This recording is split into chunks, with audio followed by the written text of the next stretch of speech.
So the other day I came out and I saw this mound. I don't know if you can see the hole.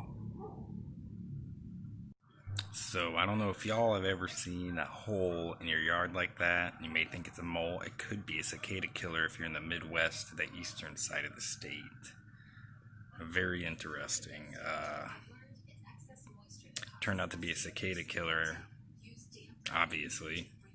And they actually don't bug you. They're not like a wasp. They don't harm you. I was able to get real close up and personal with it with my camera. And yeah, it's pretty cool. I can see that they're very fast workers. I mean, that thing was there overnight. Like, I mowed the yard the night before, and the next morning, boom, there's a hole. So I thought it was a mole. Looked up on a forum, and it could have been either that or cicada. Turned out cicada. So with that being said, I got some more footage for y'all to see. Here y'all go. They really ain't as scary as you think.